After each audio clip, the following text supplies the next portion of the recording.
हमारा टॉपिक चल रहा था डाइजेस्टिव सिस्टम। डाइजेस्टिव सिस्टम में हमने डिस्कस किया था कि डाइजेस्टिव सिस्टम के हमारे दो पार्ट होते हैं, एक होता है एलिमेंट्री कैनाल और दूसरा एसोसिएटेड ग्लैंड्स और ऑर्गन्स। ठीक है, तो ये इस पर हम लोगों ने लास्ट वीडियो में डिस्कस किया था कि डाइजेस्टिव सिस्टम क्या कर रहा होता है हमारी बॉडी में, क्यों बैठा होता है, क्यों इसकी जरूरत पड़ती है।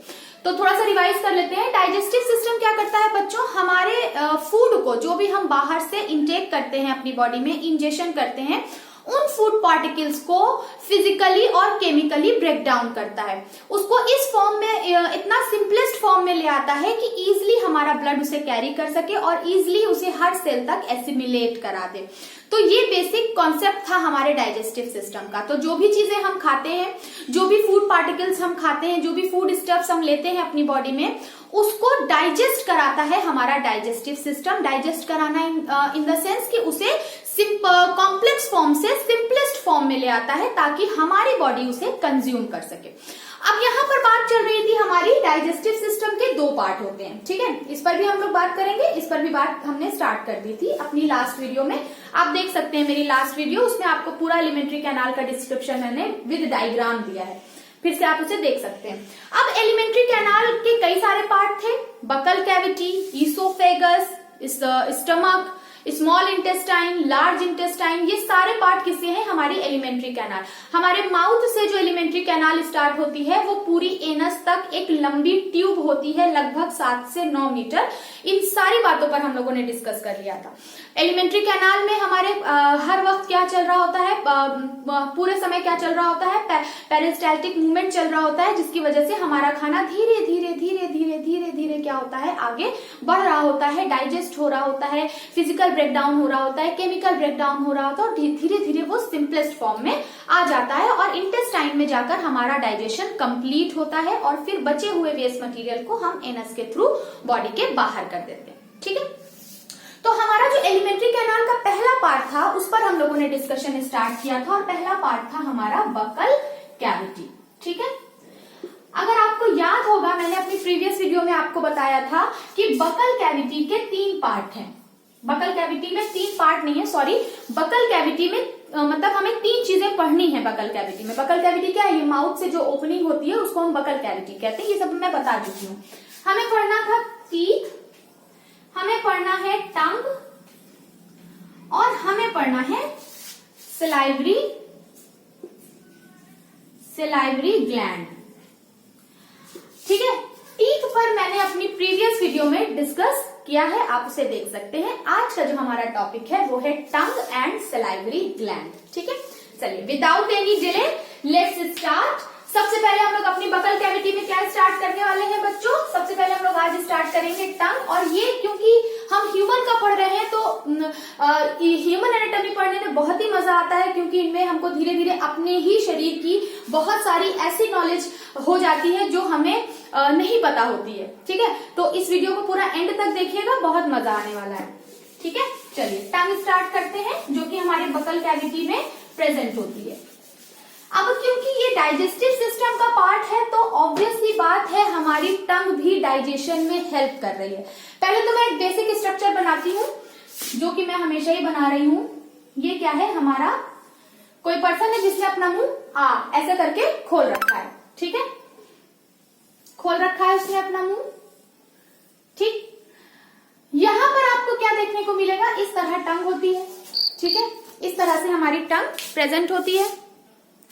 अब यहाँ पर जो हमारी टंग प्रेजेंट है, अब देखिए मैंने आपको जब टीथ पढ़ाया था तब भी मैंने कहा था मिरर लेकर बैठिए और साथ ही साथ देखते चलिए, ताकि ये, क्योंकि जो भी चीजें मैं यहाँ पर बता रही हूँ वो हमारे बॉडी में प्रेजेंट है। ठीक है, मैंने टीथ बोला था, टीथ आपने सबने देखा, बड़ा मजा आया पढ़ने में। अब टंग को भी हमें ध्यान से देखना होगा।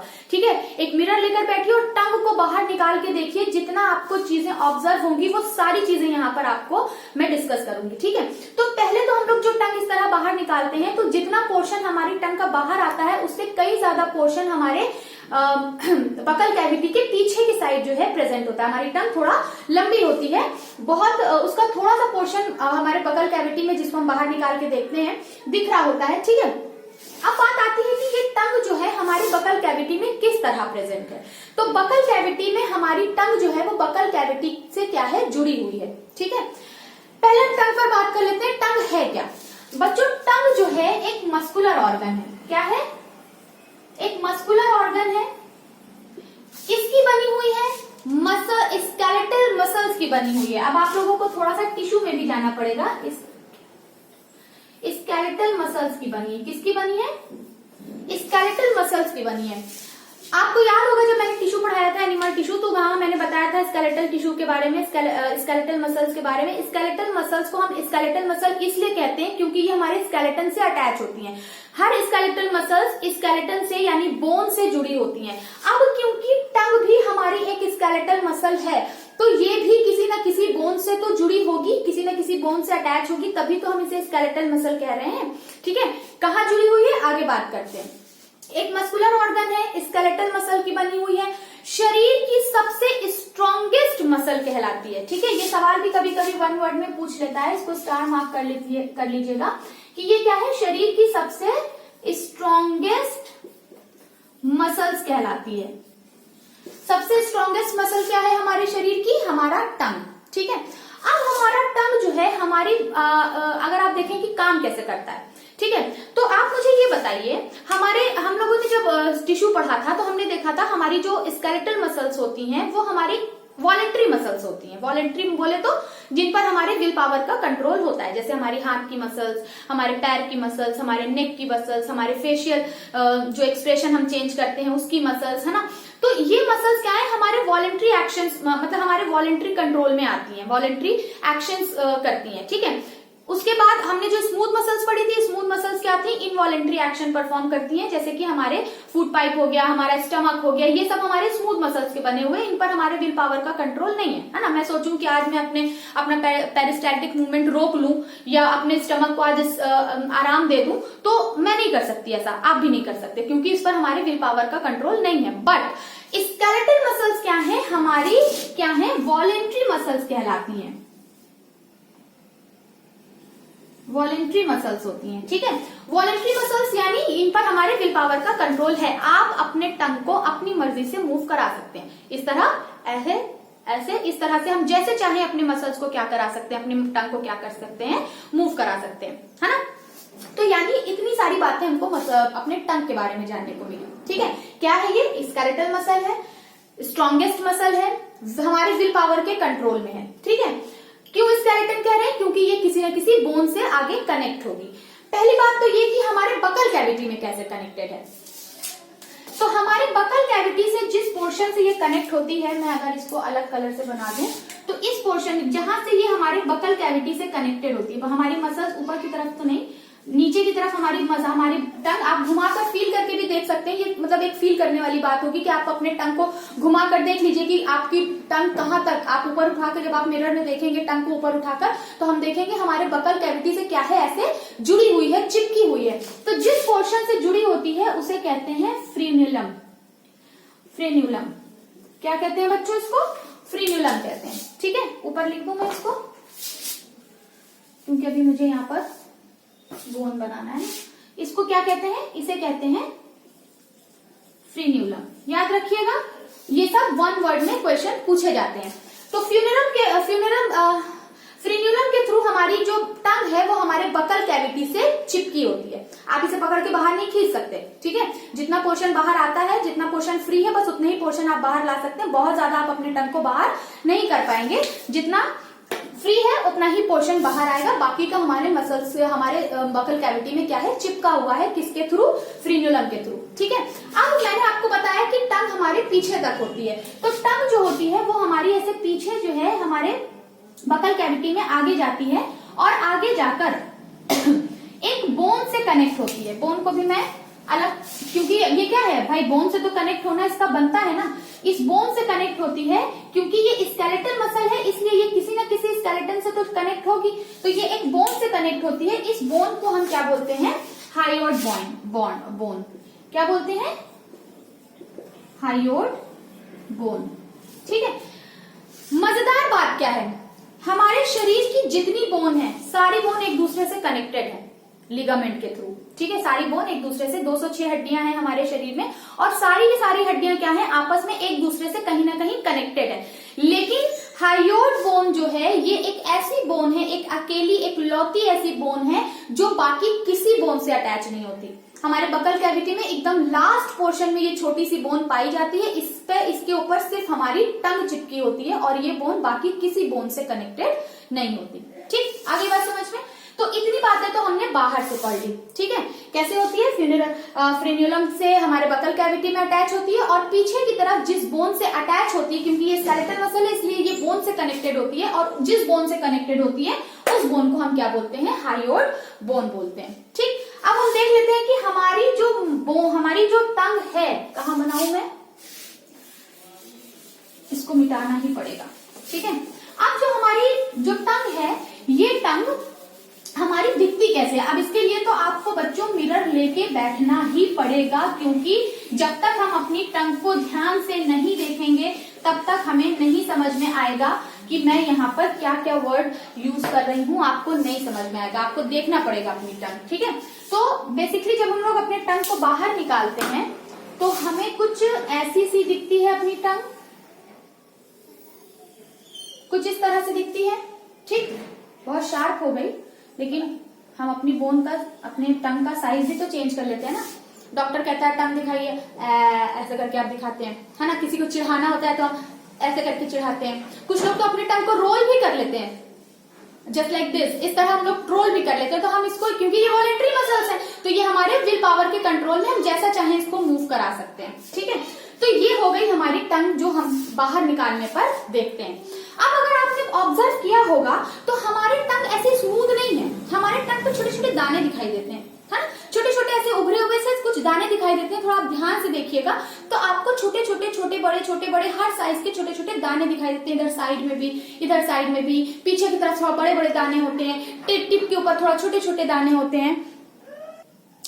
अब ये छोटे छोटे दाने होते हैं, इनमें आप देखते हैं डिफरेंट साइज होते हैं। ठीक है, इस तरह पहले तो बहुत छोटे छोटे दाने होते हैं। ठीक है, इन दानों को एक्चुअल में देखिए हमारी टंग क्या काम करती है।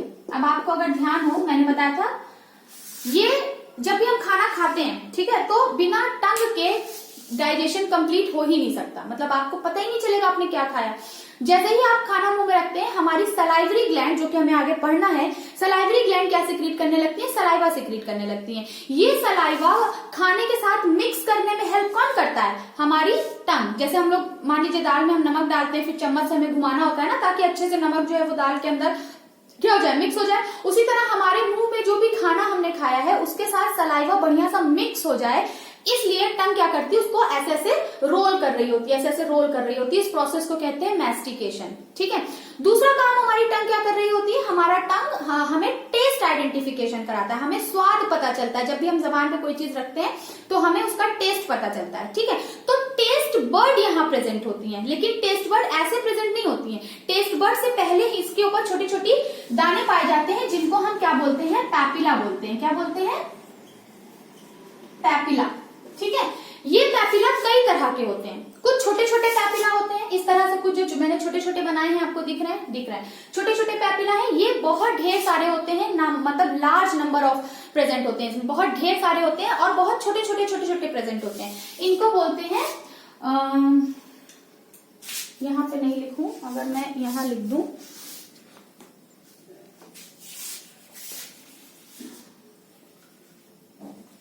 ठीक है, यहाँ पर नहीं लिखने का सीन है, यहाँ पे नीचे लिख देती हूँ। ठीक है, यहाँ पे जो पैपिला प्रेजेंट होते हैं वो बेसिकली 4 टाइप्स के पैपिला होते हैं। ठीक है, जो नंबर में बहुत ढेर सारे होते हैं और साइज में बहुत छोटे होते हैं, उनको बोलते हैं फिल्लीफॉर्म।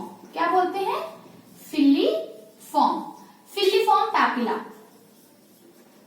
ठीक है, फिल्लीफॉर्म पैपिला। अब मजेदार बात यह है कि फिल्लीफॉर्म पैपिला पर कोई टेस्ट बर्ड नहीं पाई जाती, यानी ये फिल्लीफॉर्म पैपिला जो हैं ये टेस्ट आइडेंटिफिकेशन में हेल्प नहीं करते। ठीक है, नो टेस्ट बर्ड, यहाँ पर कोई टेस्ट बर्ड नहीं पाई जाती। ठीक है, आगे बात समझ में। तो ये फिल्लीफॉर्म हो गया। बहुत सारे अब बात ये आती है कि जब ये टेस्ट आइडेंटिफिकेशन नहीं करते तो ये प्रेजेंट क्यों होते हैं? अरे भाई, आप यहाँ पर क्या हो रहा है, मैस्टिकेशन हो रहा है ना, तो ये अगर आपकी जीभ बहुत ज्यादा स्मूथ होगी तो खाना ठीक तरह से, ये टंग जो है वो अपना काम ठीक तरह से नहीं कर पाएगी। भाई कोई भी चीज होती है, जैसे हम लोग पॉलिश भी करते हैं अगर अपने शूज पे, तो ब्रश भी हमारा क्या होता है, या जैसे आप नहाते वक्त स्क्रबर यूज करते हैं, तो स्क्रबर क्या करता है, जब तक वो थोड़ा दरदरा नहीं होगा तो वो अपना काम नहीं कर पाएगा। तो हमारी जो टंग होती है, ये जो फिलिफॉर्म पैपिला होते हैं, ये क्या करते हैं, फ्रिक्शन कॉज करते हैं ताकि अच्छे से खाने के अंदर सलाइवा मिक्स हो जाए। टेस्ट में ये टेस्ट एब्जॉर्ब मतलब टेस्ट को पहचानने में ये मदद नहीं करते हैं, लेकिन हाँ ये क्या करते हैं, मैस्टिकेशन में हेल्प करते हैं। दूसरा जो है हमारा, इसके ऊपर जो है छोटी छोटी इस तरह से फंगस की तरह थोड़ा बड़े बड़े साइज की इस तरह से प्रेजेंट होती हैं, ऐसे टेस्ट बड प्रेजेंट होती हैं साइड में, ठीक है, यहाँ पर ऐसे साइड में प्रेजेंट होती हैं, जिनको हम कहते हैं फंजीफॉर्म। क्या बोलते हैं, अब क्योंकि फंगस की तरह दिख रही है इसलिए हम इनको बोल देते हैं फंजीफॉर्म, फंजीफॉर्म पैपिला। फंजीफॉर्म पैपिला पर टेस्ट बड प्रेजेंट होती है, तो आप लिख देते हैं यहाँ पर कि यहाँ पर टेस्ट बड प्रेजेंट होती है, ठीक है। ये बहुत ज्यादा नहीं होते हैं, हाँ, लेकिन ये है कि जितना हमारा फिलिफॉर्म होता है उससे नंबर में थोड़ा कम होते हैं, ये सरफेस पर प्रेजेंट होते हैं। इनके पास टेस्ट बड जो होती है वो, इनके पास टेस्ट बड प्रेजेंट होती है, और टेस्ट बड ये क्या करते हैं, टेस्ट आइडेंटिफिकेशन में हेल्प करते हैं। ज्यादातर ये साइड्स में प्रेजेंट होती है, ठीक है। तो ज्यादातर जब भी हम लोग कोई खट्टी चीज खाते हैं तो खट्टे चीज का जो हमें फीलिंग आती है वो हमेशा यहाँ पर लेटरल साइड पे ही आती है। तो ये जो है टेस्ट आइडेंटिफिकेशन में ज्यादातर खट्टा है या कोई मतलब कोई सॉल्टी चीज हम खा रहे हैं तो वो इसमें उसके टेस्ट को पहचानने में हेल्प करती है। तीसरा जो इसका टाइप होता है वो ऐसे गोल गोल होती है, ठीक है, इस तरह से गोल गोल होती है। आप देख सकते हैं इनका साइज, आप बहुत इजीली, आप अगर ध्यान से अपनी टंग को मिरर में देखेंगे तो इजीली इनका शेप भी आप आइडेंटिफाई कर पाएंगे, क्योंकि ये दिखती हैं इस तरह से, ठीक है।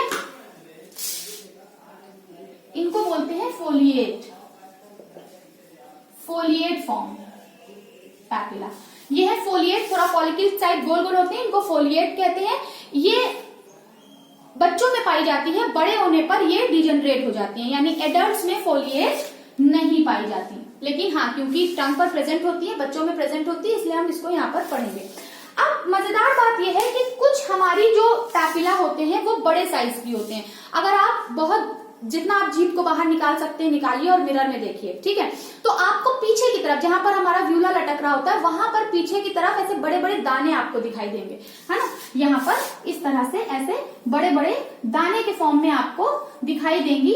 ये नंबर में लगभग 10 या 12 या 12-13 ही प्रेजेंट होती है, लगभग 12 ही होती है, ठीक है। लगभग 12-13 पैपिला, बड़े बड़े पैपिला पीछे की तरफ प्रेजेंट होते हैं, जिनको हम बोलते हैं सर्कमवेलेट। क्या बोलते हैं, सर्कमवेलेट पैपिला बोलते हैं।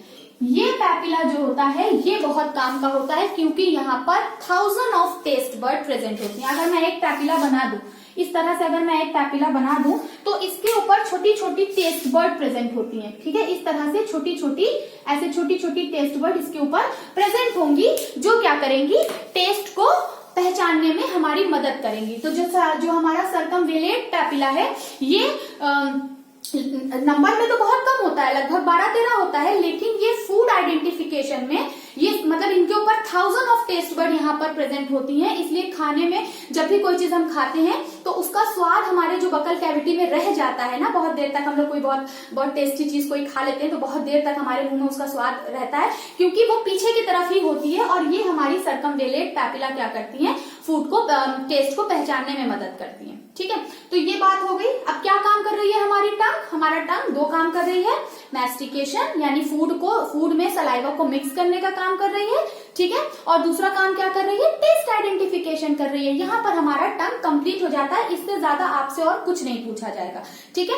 बहुत अच्छे से इसको समझिएगा। जितने टाइप्स की पैपिला मैंने पढ़ा दी, हर पैपिला का कहाँ पर किस तरह से उनका स्ट्रक्चर होता है, क्या काम करती है, किसमें टेस्ट बर्ड प्रेजेंट होती है, किसमें टेस्ट बर्ड नहीं प्रेजेंट होती है, ये सारी चीजें आप यहाँ से पढ़ सकते हैं, ठीक है।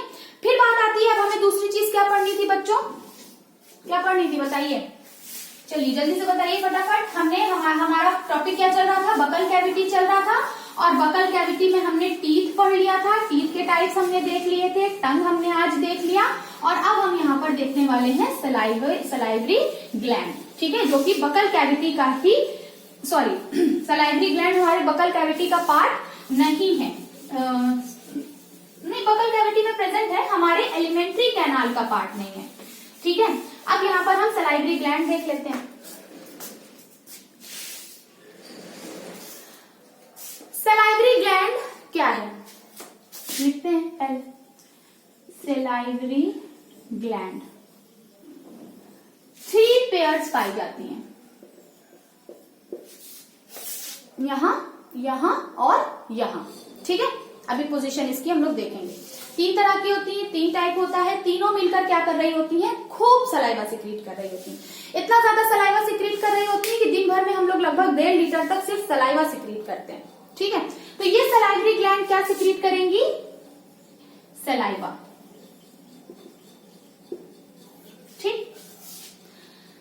अब सलाइवरी ग्लैंड ने सलाइवा सिक्रीट कर दिया, सलाइवरी ग्लैंड का काम खत्म। आगे का जो पूरा कमान है वो किसको संभालनी है, आगे का पूरा काम किसे करना है, सलाइवा का। दांतों ने क्या किया था, फूड का फिजिकल ब्रेकडाउन किया था, सलाइवा ने क्या कर दिया, उसका केमिकल ब्रेकडाउन करना शुरू कर दिया।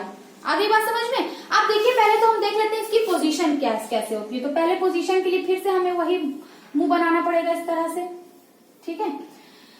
इनका स्ट्रक्चर क्या होता है, सबसे पहले ये अपर जॉ है, मैक्सिला, और ये मैंडिबल, ऊपर का जॉ, ये ऊपर का जॉ है, यहाँ दांत प्रेजेंट होंगे, ये लोअर जॉ है, यहाँ दांत प्रेजेंट होंगे, टंग लगी होगी, टंग को अभी नहीं बनाते, पढ़ तो चुके हैं टंग हम।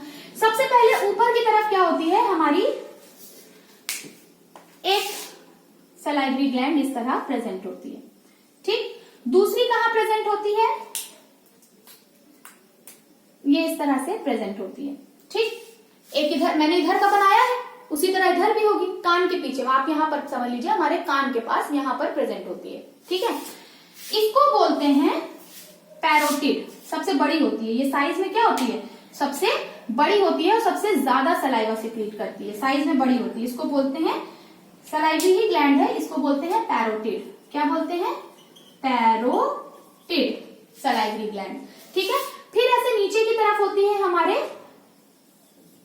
ये हमारे यहां पर क्या होती है, यहां पर साइड में, ठीक है। आप अपने टंग को ऊपर उठाइए और मिरर में देखिए, नीचे की तरफ आप टंग ऐसे टच करेंगे तो आपको तुरंत वहां से सलाइवा सिक्रीट होगा, तुरंत आपके मुंह में पानी आ जाएगा। बहुत देर तक आप टंग ऊपर उठाए रहेंगे तो भी आपके मुंह में सलाइवा अपने आप आने लगेगा, क्योंकि ये क्या करती है, जब मुंह खुला होता है या हमारे सामने जब भी खाना रखा होता है तो हमारा ब्रेन हमको बताने लगता है ना कि अब ये हो सकता है हमारे मुंह में चला जाए, तो पहले से ही हमारी सलाइवरी ग्लैंड क्या हो जाती है, रेडी हो जाती है और सलाइवा सिक्रीट करने लगते हैं। तो ये कहावत सच है कि खाना देखकर मुंह में पानी आता है, ये बिल्कुल सही बात है, क्योंकि ये एक तरह का रिफ्लेक्स एक्शन है। जब भी हमारे सामने खाना रखा होता है और वो बहुत टेस्टी होता है और हमें भूख लगी होती है तो मुंह में सलाइवा अपने आप सिक्रीट होने लगता है, क्योंकि सलाइवरी ग्लैंड क्या करने लगती है, सलाइवा भेजने लगती है, ठीक है। ये नीचे की तरफ होती है। फिर लोअर जॉ में भी एक छोटी सी सलाइवरी ग्लैंड होती है। अच्छा, इसका नाम भी देख लेते हैं। ये तो हो गई पैरोटिड, इसको बोलते हैं सबलिंगुअल। इसको क्या बोलते हैं,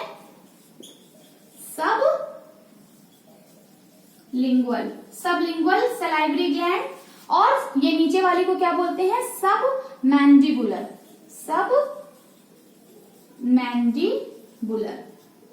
ग्लैंड या सलाइवरी ग्लैंड, ठीक है।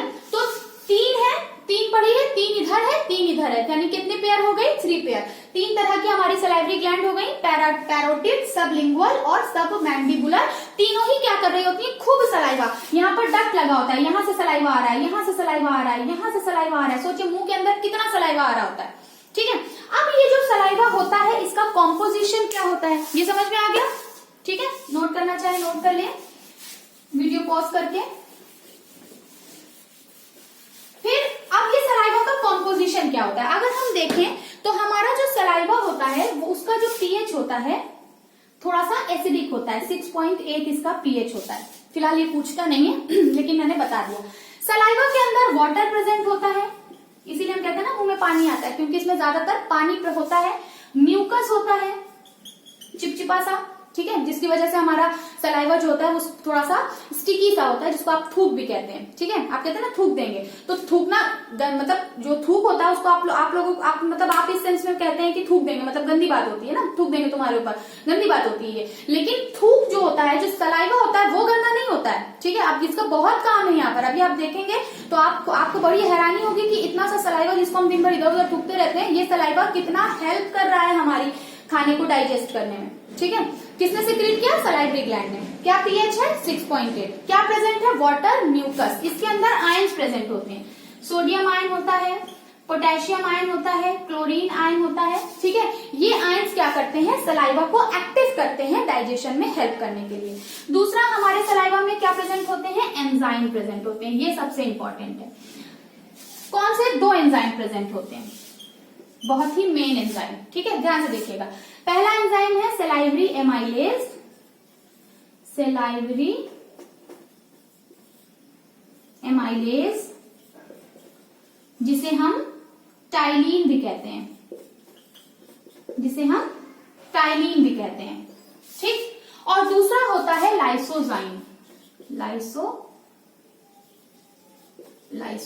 ठीक है, यानी ये हो गया हमारा सलाइवा का कॉम्पोजिशन। क्या क्या प्रेजेंट होता है? वाटर, म्यूकस, कुछ आयंस प्रेजेंट होते हैं, एंजाइम होता है। कौन सा एंजाइम होता है? 2 तरह के एंजाइम होते हैं, सलाइवरी एमाइलेज और लाइसोजाइम। इसे याद रखिएगा, मैं अभी मिटा रही हूँ, ये हमें याद रखना है। ठीक है, अब देखिए एक एक करके हम देखेंगे कि सलाइवरी एमाइलेज क्या करता है और लाइसोजाइम क्या करता है। ठीक है बच्चों, जैसे ही हम खाना मुंह में रखते हैं हमारा डाइजेशन स्टार्ट हो जाता है। ये बिल्कुल ही मिथ बात है कि जिन लोगों को लगता है कि खाना पेट में जाने के बाद पचना स्टार्ट होता है, तो ये बिल्कुल मिथ है, गलत है। हमारा खाना हमारे मुंह में रखते ही क्या हो जाता है? उसका डाइजेशन स्टार्ट हो जाता है।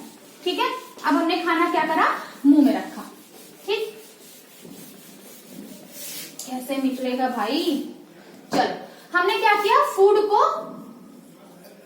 मुंह में रखा, इंजेक्शन किया। फूड के साथ क्या मिक्स हो जाएगा? सलाइवा। फूड के साथ क्या मिक्स हो जाएगा? सलाइवा। फूड जब सलाइवा के साथ मिक्स हो जाता है तो सलाइवा का पहला काम ये होता है कि ये फूड को सॉफ्टन कर देता है, एकदम चिकना कर देता है, एकदम गीला कर देता है, ताकि आसानी से आप उसे निगल सकें। ठीक है, जस्ट सपोज कि आप चिप्स खा रहे हैं, ठीक, और आपके मुंह में सलाइवा ना हो, तो चिप्स जब आप खाएंगे ना तो वो इधर उधर खरोचे लग जाएंगी। इतना ज्यादा वो हार्ड फूड है कि आप इसको निगलेंगे, जब आप इसको सॉलो करेंगे तो आपके फूड पाइप में हो सकता है इंजरी हो जाए, क्योंकि हम लोग इस तरह की बहुत सारी हार्ड चीजें खाते हैं। लेकिन जैसे ही हम चबाना शुरू करते हैं खाना मुंह में रख के, सलाइवा उसके साथ मिक्स हो जाता है और खाना हमारा अब कहलाता है बोलस। क्या कहलाता है? बोलस। ये पूछ लेता है कभी कभी, फूड प्लस सलाइवा, फूड जब सलाइवा के साथ मिक्स हो जाता है तो फिर उसको हम बोलस कहते हैं। ऐसे लुगदी की तरह बन जाता है, चिपचिपा सा। कभी चबाने के बाद उगल के देखिए कैसा हो जाता है, एकदम चिपचिपा सा हो जाता है। वो इसलिए हो जाता है ताकि वो सॉफ्ट हो जाए, मॉइस्ट हो जाए, चिकना हो जाए और आसानी से वो क्या हो जाए, नीचे फूड पाइप में सरकते हुए धीरे धीरे स्टमक तक पहुंच जाए। ठीक है, ये तो बात हो गई इसकी। अब सलाइवा क्या काम करता है? बोलस बन गया। बोलस बनने के बाद हमारे इस बोलस से ही डाइजेशन स्टार्ट हो गया। अब देखिए, बेसिकली यहाँ पर जो माउथ के अंदर डाइजेशन होते हैं, सारे फूड पार्टिकल डाइजेस्ट नहीं होते। बेसिकली हम लोग बहुत सारी चीजें खाते हैं, कार्बोहाइड्रेट खाते हैं, प्रोटीन खाते हैं, फैट खाते हैं, वाइटामिन खाते हैं, मिनरल्स खाते हैं, लेकिन इन सारी चीजों का डाइजेशन यहाँ नहीं होता। मुंह में जो डाइजेशन होता है सिर्फ कार्बोहाइड्रेट का डाइजेशन होता है। कार्बोहाइड्रेट हम लोग किस फॉर्म में लेते हैं? स्टार्च के फॉर्म में। ठीक है, कार्बोहाइड्रेट की जब मतलब कई सारे ग्लूकोज जब एक मिल जाते हैं, आपस में कंबाइन हो जाते हैं, मतलब आप कह सकते हैं कि कार्बोहाइड्रेट का एक कॉम्प्लेक्स फॉर्म, ढेर सारा ग्लूकोज एक जगह आकर इकट्ठा हो गया है, तो उसको हम बोलेंगे स्टार्च, यानी एक लंबी सी ग्लूकोज की चेन है। स्टार्च क्या है? एक लंबी सी ग्लूकोज की चेन है, एक लंबी सी, बहुत लंबी सी, जितनी लंबी आप इसको बना सकते हैं। ठीक है, एक लंबी सी चेन है। ठीक, अब ये स्टार्च क्या करेगा? इस स्टार्च पर एक्शन होगा किसका? सलाइवरी एमाइलेज का। किसका एक्शन होगा? Salivary amylase. अब ये सलाइवरी एमाइलेज क्या करेगा? इस स्टार्च को तोड़ देगा। हमें क्या करना है? ब्रेक डाउन ही तो करना है। दांतों ने उसको तो फिजिकली तो तोड़ ही दिया। अब हमें क्या करना है? केमिकल ब्रेक डाउन करना है, यानी जो मॉलिक्यूल्स के बीच में बॉन्ड है उस बॉन्ड को ब्रेक करना है। तो यहां से क्या हो जाएगा? ये लंबी लंबी चेन को दो ग्लूकोज के मॉलिक्यूल में क्या करता है? कन्वर्ट कर देता है, यानी डाइसेक्राइड में तोड़ देता है। ये क्या है? पॉलीसेक्राइड है। है ना। ये क्या है, जब मैं फूड पढ़ाऊंगी तो और डिटेल से पढ़ाऊंगी आपको। ये क्या है, ये फूड की चेन जिसे हम स्टार्च कह रहे हैं, ये एक पॉलीसेकेराइड है, यानी सेकेराइड की पॉलीसेकेराइड चेन है। बहुत सारे सेकेराइड्स हैं यहाँ पर, पॉलीसेकेराइड्स। इन्हें क्या करता है, दो दो के पीसेस में तोड़ देता है, जिसको हम बोलते हैं डाइसेकेराइड। क्या बोलते हैं, डाइसेकेराइड। डाइसेकेराइड ना लिखकर अगर मैं यहाँ पर इसको माल्टोज बोलूं तो ज्यादा बेटर होगा, ठीक है। क्या किसमें कन्वर्ट कर देता है स्टार्च को, माल्टोज में।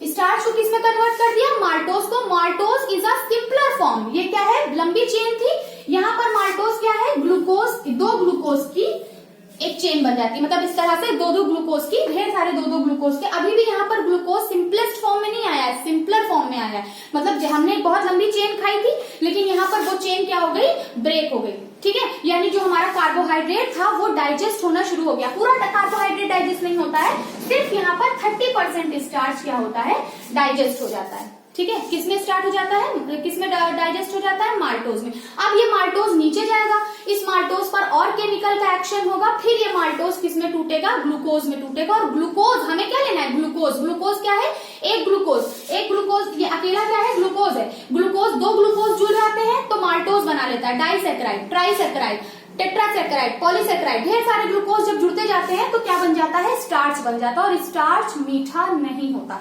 ग्लूकोज मीठा होता है लेकिन स्टार्च मीठा नहीं होता, ठीक है। अब स्टार्च कैसे हम लेते हैं, हम स्टार्च लेते हैं किसी पेड़ से, भाई पेड़ ने अपने बॉडी में स्टोर कर रखा होता है, या हम किसी एनिमल से लेते हैं, ठीक है। बेसिकली हम पेड़ से लेते हैं, ठीक है। हम क्या खाते हैं स्टार्च के लिए, चावल खाते हैं, आलू खाते हैं, रोटी खाते हैं, गेहूं से आता है, ठीक है। इसमें बहुत सारा स्टार्च होता है जो कि मीठा, ऐसे तो मीठा नहीं होता। लेकिन आप ये छोटा सा एक एक्सपेरिमेंट घर में करके देख सकते हैं। आपको क्या करना है, एक बड़ा सा रोटी का टुकड़ा लेना है और उसको मुंह में रख के चबाना है, ठीक है। निगलना नहीं है, बस चबाना है। बहुत देर तक आप चबाना है, इतनी देर तक जितनी देर तक आप उसे एकदम पीस ना दें अपने दांतों से, और उसमें सलाइवा मिक्स होता ही रहेगा, टंग आपकी मैस्टिकेशन कर ही रही होगी।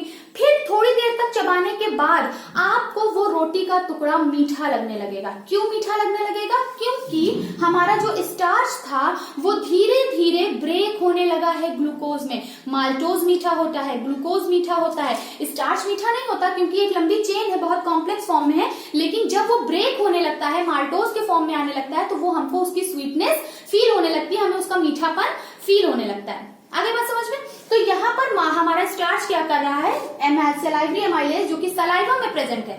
सलाइवा में दो एंजाइम है, एक सलाइवरी एमाइलेज और एक लाइसोजाइम। अभी मैं लाइसोजाइम के बारे में भी बताऊंगी। तो सलाइवरी एमाइलेज क्या करता है, जो भी हम कार्बोहाइड्रेट खाते हैं स्टार्च के फॉर्म में, उस स्टार्च में जो पॉलीसेकेराइड की चेन होती है लंबी लंबी, उनको छोटे छोटे दो दो ग्लूकोज के पार्टिकल में तोड़ देता है, दो दो ग्लूकोज के फॉर्म में तोड़ देता है, जिसको हम बोलते हैं माल्टोज। माल्टोज एक डाइसेकेराइड है, ठीक है, मीठा होता है। फिर आगे ये ग्लूकोज के फॉर्म में कब आएगा, जब ये और नीचे जाएगा। अभी इसका डाइजेशन कंप्लीट नहीं हुआ है, सिर्फ 30% ही ये अभी डाइजेस्ट हुआ है। आगे बात समझ में। चलिए, दूसरा हमारा जो एंजाइम था वो क्या था, लाइसोजाइम। लाइसोजाइम, ठीक है। अब देखिए लाइसोजाइम क्या करता है, इसको भी देख लेते हैं हम लोग, ठीक है। लाइसोजाइम बेसिकली डिपेंड करता है, ये काम करता है किसी भी सेल की सेल वॉल को ब्रेक करने में, ठीक। लाइसोजाइम का क्या काम करता है, सेल वॉल ब्रेक कर देता है, सेल वॉल ब्रेक कर देता है, मतलब इसका काम है। जहां भी लाइसोजाइम आप मतलब कहीं पर भी लाइसोजाइम डाल दीजिए, वो सेल वॉल की क्या कर देगा, ब्रेक कर देगा सेल वॉल को। तो हमारे सलाइवा में क्या प्रेजेंट है, लाइसोजाइम प्रेजेंट है। अब देखिए, जब भी हम लोग खाना खाते हैं, आप कितना भी हाइजीनिक हो जाइए, लेकिन जब भी हम बहुत हाथ धो लिया हमने, हम घर का खाना खा रहे हैं, कैसे भी आप खाइए, कुछ ना कुछ बैक्टीरिया आपके मुंह में जाता ही जाता है, 110%, ठीक है। अब आप सोचिए, हम लोग तो बाहर भी खा लेते हैं, है ना, हम स्ट्रीट फूड खरीद के भी खा लेते हैं, हम ठेले पर खड़े होकर गोलगप्पे भी खा लेते हैं, बाहर के कटे हुए फल भी खा लेते हैं, बाहर भी खाते हैं। मतलब आप देख भाई, किसी रेस्टोरेंट में जाकर आप 5 स्टार में भी खा रहे हैं, तो वहां पर आप किचन थोड़ी ना देख रहे हैं कैसे आ रहा है, या इवन आप अपने घर में भी खा रहे हैं, तो भी हम जब भी खाना उठाकर मुंह में रखते हैं तो एक एनवायरमेंट में इतने बैक्टीरिया प्रेजेंट होते हैं कि वो किसी न किसी तरह हमारे मुंह में चले जाते हैं, ठीक है। लेकिन हर बार हम बीमार नहीं पड़ते हैं, क्यों, क्योंकि हमारा लाइसोजाइम बैठा हुआ है। ये लाइसोजाइम क्या करता है, उस बैक्टीरिया की सेल वॉल को तोड़ देता है। मतलब जान लीजिए जैसे ये बैक्टीरिया है, ठीक है। तो ये बैक्टीरिया खाने के साथ मुंह में चला गया, अब हमने खाना चबाना शुरू किया, सलाइवा ने अपना काम शुरू कर दिया, सलाइवरी अमाइलेज ने स्टार्च को पचाना शुरू कर दिया, और लाइसोजाइम ने क्या शुरू कर दिया, ढूंढ ढूंढ के जो भी हमारे बैक्टीरिया और या फॉरेन पार्टिकल हमारी बॉडी मुंह में आ गए हैं उनकी सेल वॉल को ये लाइसोजाइम क्या करेगा, उनकी सेल वॉल को इस तरह से ब्रेक कर देगा। अब आप बताइए, जब सेल वॉल ब्रेक हो जाएगी तो क्या इस बैक्टीरिया का एग्जिस्टेंस रह जाएगा? नहीं रह जाएगा, ये बैक्टीरिया क्या हो जाएगा, मर जाएगा। यानी हमारे मुंह में ही क्या हो जाता है, हमारा खाना बढ़िया से साफ हो जाता है, मतलब कंटामिनेशन फ्री हो जाता है, आप कह सकते हैं कि पूरी तरह से साफ हो जाता है। अब हम बीमार तभी पड़ते हैं जब हम कोई बहुत स्ट्रॉन्ग बैक्टीरिया खा लेते हैं जिसको लाइसोजाइम भी मार नहीं पाता, है ना। लेकिन कहानी यही खत्म नहीं होती है, जब खाना हमारे स्टमक में जाता है तो स्टमक में और बड़े बड़े एंजाइम और बड़े बड़े HCl एसिड जिसको कहते हैं वो सिक्रीट होता है, वहां पर तो पक्का मरेगा ही मरेगा वो बैक्टीरिया, ठीक है। अब सोचिए कोई बैक्टीरिया जब इतना स्ट्रांग होता है, जब वो HCl से भी बच जाता है, लाइसोजाइम से भी बच जाता है, तभी हमें कोई फूड पॉइजनिंग या डाइजेशन से रिलेटेड कोई इन्फेक्शन लगता है। अदरवाइज हमारा जो सिस्टम है वो इतना परफेक्ट बनाया गया है कि आपके मुंह में ही बैक्टीरिया किल हो जाएगा, हमारे स्टमक में इन केस अगर मुंह में बच भी गया, मान लीजिए कोई बहुत स्ट्रॉन्ग बैक्टीरिया था, लाइसोजाइम उसको नहीं किल कर पाया, तो भी हमारे स्टमक में भी जाने के बाद क्या हो जाएगा, वो बैक्टीरिया किल हो जाएगा, ठीक है। तो बेसिकली हमने यहाँ पर क्या पढ़ा, सलाइवा का फंक्शन। तो सलाइवा क्या कर रहा है, पहला काम तो सलाइवा क्या कर रहा है, बोलस बना रहा है, खाने को फूड के साथ मिक्स होकर खाने को बोलस बना देता है, यानी सॉफ्टन कर देता है, ठीक है। दूसरा काम क्या कर रहा है, ये हमारे खाने को, इसको मैं अगर मिटा दूं, चलिए छोड़िए, ये क्या कर रहा है, अब ये हमारे टेस्ट को आइडेंटिफाई करने में भी हेल्प कर रहा है। अब आप कहेंगे कैसे, टेस्ट तो हमारी टेस्ट बर्ड क्या कर रही थी, पहचान रही थी, लेकिन देखिए टेस्ट बर्ड मैंने बनाया था ना, यहाँ पर पैपिला होता है, पैपिला के ऊपर इस तरह से टेस्ट बर्ड होती है, तो टेस्ट बर्ड टेस्ट को तभी आइडेंटिफाई कर पाएंगी जब वो सॉल्युबल फॉर्म में आएगा। तो सॉल्युबल फॉर्म में कौन लाता है, स्टार्च क्या करता है, उसको सॉल्युबल फॉर्म में ले आता है, तभी हमारी टेस्ट बर्ड क्या करती है, उसे रिकॉग्नाइज कर पाती है। तो ये क्या करता है, टेस्ट में हेल्प करता है, टेस्ट में हेल्प कर रहा है, ठीक। और क्या कर रहा है, ये खाने को मतलब निगलने में क्या कर रहा है, इजी, मतलब खाने को सॉफ्ट कर दे रहा है, तो वो मतलब क्या हो जा रहा है, नीचे इजिली क्या हो जा रहा है, चला जा रहा है, टेस्ट को हेल्प कर रहा है टेस्ट लेने में। और क्या कर रहा है, बैक्टीरिया किल कर रहा है, किल बैक्टीरिया, ठीक है, किल बैक्टीरिया मारने का काम कर रहा है। और साथ ही साथ क्या कर रहा है, स्टार्च को डाइजेस्ट करने में, यानी डाइजेस्ट, आप लिख सकते हैं डाइजेस्ट स्टार्च, यानी ये स्टार्च को डाइजेस्ट करने में भी काम कर रहे हैं, ठीक। और आप लाइसोजाइम को यहाँ लिख सकते हैं कि लाइसोजाइम जो है एक तरह का एंटी, लिख सकते हैं, कभी कभी पूछ लेता है, एंटी बैक्टीरियल एंजाइम होता है, ठीक है, पूछ लेता है कि शरीर में एंटी बैक्टीरियल एंजाइम कौन सा है जो बैक्टीरिया को मारने का काम करता है। तो हमारे शरीर में लाइसोजाइम ही है एक ऐसा जो बैक्टीरिया को किल करने का काम कर रहा है। और लाइसोजाइम कहाँ प्रेजेंट है, सलाइवा में, और सलाइवा कौन सिक्रीट कर रहा है, सलाइवरी ग्लैंड। आई होप कि आपको यहाँ पर बकल कैविटी यहाँ पर हमारी कंप्लीट हो जाती है, जिसमें हमने टीथ का फंक्शन भी देख लिया, टंग का फंक्शन भी देख लिया और अपनी सलाइवरी ग्लैंड का फंक्शन भी देख लिया। अब जो भी हमारा बोलस बना है, जहां पर स्टार्च हमारा 30% डाइजेस्ट हो चुका है, ये खाना अब कहाँ जाएगा, नीचे फूड पाइप में जाएगा। और फूड पाइप में वैसे तो कोई डाइजेशन नहीं होता है, फूड पाइप से वो खाना हमारा जाएगा स्टमक में। और आगे का जो फंक्शन हम देखेंगे कि स्टमक अब उस खाने का क्या करता है, ठीक है। आई होप कि आपको मजा आया होगा, ये इंटरेस्टिंग फैक्ट आपको जानकर, ये पूरा मैकेनिज्म जानकर बहुत मजा आया होगा। मिलते हैं नेक्स्ट वीडियो में, मेरे चैनल को सब्सक्राइब करना मत भूलिएगा। नेक्स्ट वीडियो में फिर से हम लोग मिलते हैं।